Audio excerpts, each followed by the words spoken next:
बिस्मिल्लाहिर्रहमानिर्रहीम। अस्सलाम वालेकुम नाज़रीन, मैं हूं लियाकत हुसैन और आप देख रहे हैं मेरे यूट्यूब चैनल।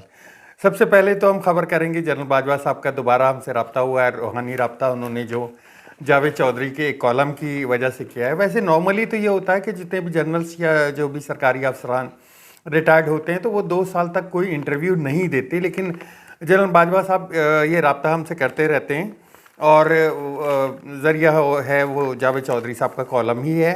अच्छा, उसमें उन्होंने जिक्र किया कि मैं जब इन्होंने फ़ोन पे बात की जावेद चौधरी साहब ने कि आपने जो है इमरान साहब का खान साहब की हुकूमत गिराने में बचाई क्यों नहीं, तो उन्होंने कहा जी मैंने उसमें कोई अमल दखल मेरा नहीं है इनकी हुकूमत गिराने में। तो दूसरा सवाल ये था कि आपने बचाई क्यों नहीं इनकी हुकूमत, तो उसके ऊपर उन्होंने जवाब दिया कि मैं न्यूट्रल हो गया था या मैंने इनको छोड़ दिया था और वो जो है हुकूमत इनकी गिर गई। अच्छा, एक तो बात हो गई ये। अच्छा, दूसरा सवाल उन्होंने ये किया कि पीटीआई के हवाले से बोला कि अगर पीटीआई के अवाम पीटीआई के लोग हुकूमत में रह जाते या इमरान खान साहब हुकूमत में मज़ीद रहते तो खुदा न खास्ता पाकिस्तान फिर नहीं रहता। अब इन दोनों चीज़ों का मिला के आप देखें तो आप एक तरफ वो कह रहे हैं कि मैंने इनकी हुकूमत गिराई नहीं लेकिन बचाई भी नहीं, ठीक है। दूसरी तरफ वो कह रहे हैं कि अगर ये रह जाते तो खुदा न खास्ता पाकिस्तान ना बचता। तो फिर आपको समझ में आ रही होगी कि वो फिर बचाई क्यों, हुकूमत गिराने वाला कौन था या हुकूमत से निकालने वाला कौन था, ठीक है। तो इसमें इनका सियासी किरदार ज़रूर मौजूद यहाँ पे नज़र आ रहा है और जितने भी ये इंटरव्यूज़ देते रहेंगे उनमें इनका किरदार नज़र आता रहेगा। जैसा कि वो अपने एक खिताब में बोल चुके थे कि मेरा सियासत में कोई किरदार नहीं था। अब किरदार तो उनके नज़र आ रहे हैं और जितना वो प्रोपोगंडा खोलेंगे उतने ही इन बातों पे ज़्यादा बातें होंगी। नंबर 1, आप ये चीज़ देख लें कि ये खुफिया मीटिंग हुई थी 22 अगस्त 2022 को प्रेसिडेंसी हाउस में आरिफ अलवी साहब की मौजूदगी में। अब इस बातों को इमरान खान साहब ने नहीं खोला लेकिन इन्होंने खोल दी, ये बात इन्होंने खोल दी। और अब जाहिर सी बात है ये खुफिया मुलाकात थी तो इसका सारा जो प्रोपोगंडा या इसका जो वो था सारा वो बाहर निकालने वाले बाजवा साहब हैं। अब इसका जवाब देंगे इमरान खान साहब, जो भी जवाब देंगे वो भी मैं आपके सामने रखूंगा। लेकिन बात इनकी एक ही बात में दो बातें हैं कि मेरा सियासत से ताल्लुक़ नहीं था, यहाँ पे नज़र आ रहा है आपका सियासत से ताल्लुक़ था। उसके बाद ये दूसरी बात ये कहते हैं कि जब अदम एतमाद हो गया और खान साहब ने इस्तीफ़े देना, नेशनल असम्बली से इस्तीफ़े देना चाहे तो मैंने उनको एक मैसेज किया कि खान साहब एक मैच आप हार गए, वो भी 2 सीटों से, लेकिन अभी सीरीज़ बाकी है।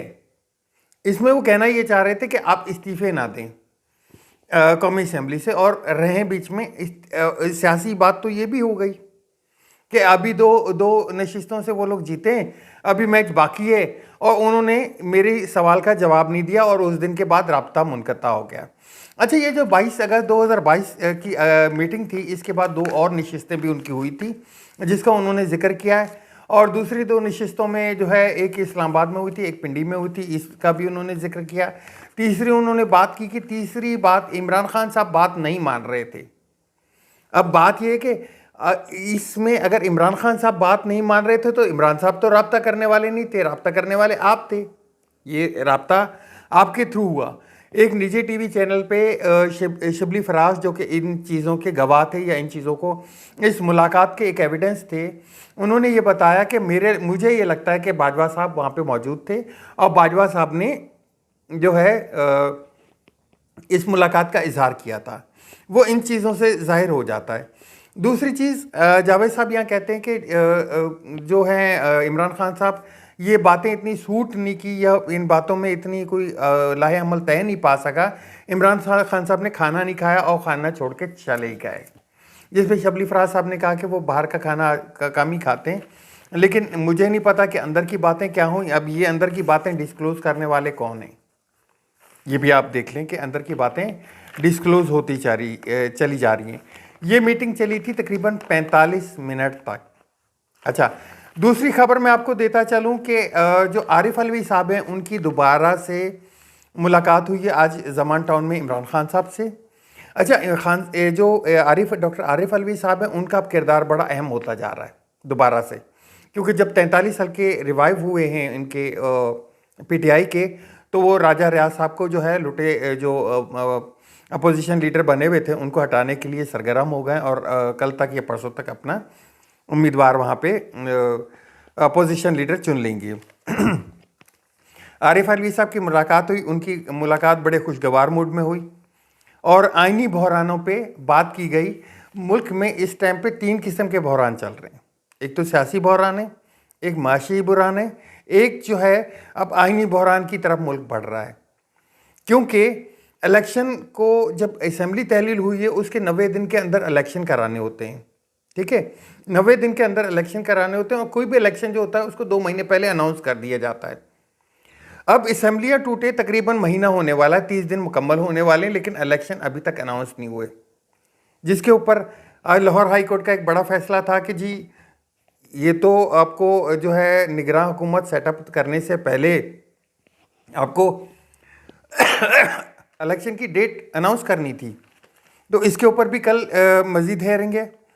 दूसरी हेयरिंग आपको बताता चलूँ मैं, नैब के कवानीन के ऊपर भी हेयरिंग है, उसमें इस्तकाक जो है वो इमरान खान साहब का मान लिया गया है। इमरान खान साहब के ऊपर सुप्रीम कोर्ट के जो जज हैं जस्टिस बंदयाल, उन्होंने बहुत रिमार्केबल रिमार्क्स दिए हैं कि इमरान खान साहब कोई आम आदमी नहीं है, इमरान खान साहब इस मुल्क की सबसे बड़ी पार्टी के लीडर हैं, और हुकूमत से उतरने के बाद भी उनके फॉलोअर्स इस वक्त सबसे ज़्यादा हैं मुल्क में। तीसरी, मैं कोई सो मोटो नहीं ले रहा, मैं एक दरख्वास्त आई हुई है जो कि इमरान खान साहब के बगैर मुकम्मल नहीं होनी चाहिए थी, या असम्बली इस वक्त नामुकम्मल सिचुएशन में, और इतने बड़े बड़े जो कानून पास करना है वो इस असम्बली की बस की बात नहीं है, तो इमरान खान साहब को यहाँ पे फरीक बनाया गया है। तीसरी हवाले से बात करता चलूँ जी, जो आईजी केपीके हैं उन्होंने अपना रिज़ाइन दे दिया है।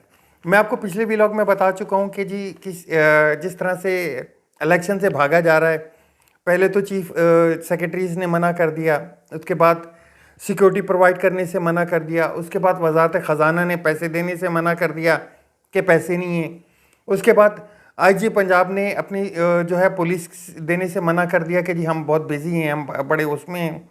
रेंजर और फौज ने भी अपने आप को मरदमशुमारी में बिज़ी बताया, लेकिन ये जो मरदमशुमारी है वो भी इसी महीने में ख़त्म हो जाएगी।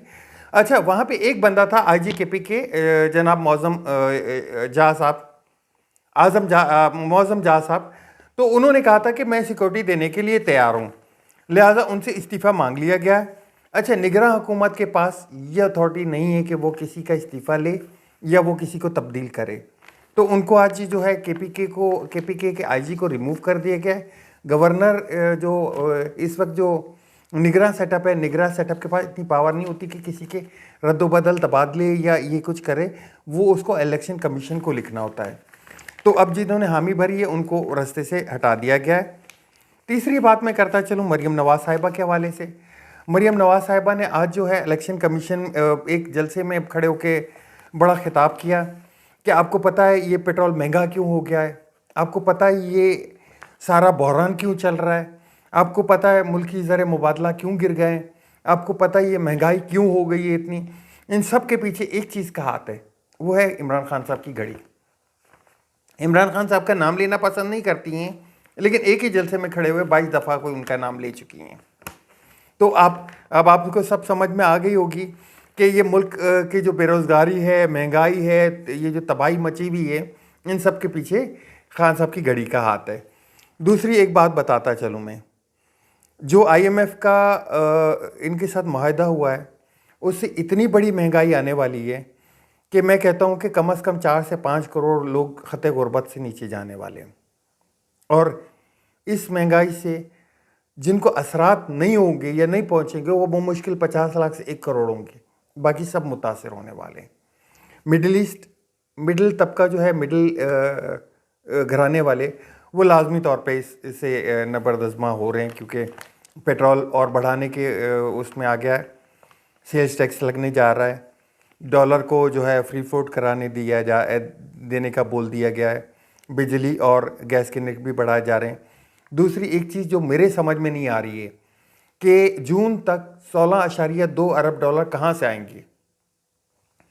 वज़ीर आज़म साहब ने इसकी अप्रूवल दे दी है, तो वो जो अब जो है इसको तकरीबन एक तरह से अप्रूव हो चुका है।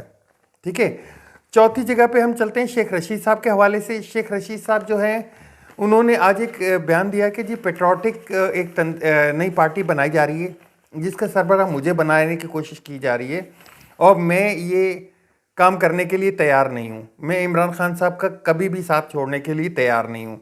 आज एक और बात बताता चलूँ मैं, आज मैंने कराची में काफ़ी जगह पे नई तंजीम के एक झंडे देखे हैं, मतलब बैनर्स आवेज़ा देखे हैं। उस पार्टी का नाम है मरकज़ी मुस्लिम लीग। तो वो देखते हैं, अभी उसके हवाले से मैं मज़ीद बात करूँगा, तो वो देखते हैं जी वो कहाँ तक पहुँचती हैं। तो अब तक के लिए इतना ही, मिलते हैं नेक्स्ट व्लॉग में। आप मेरे चैनल को सब्सक्राइब ज़रूर कीजिएगा, चैनल को शेयर ज़रूर कीजिएगा, लाइक ज़रूर कीजिएगा और आपके कमेंट का इंतज़ार रहेगा। अल्लाह हाफ़िज़। पाकिस्तान जिंदाबाद।